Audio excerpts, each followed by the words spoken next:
楽しんでいただけますか？ありがとうございます。嬉しいですね。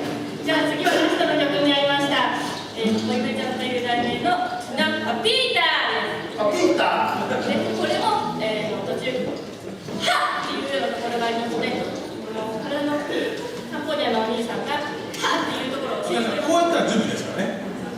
はっってやりますので。右手の拳を準備しててくださいね。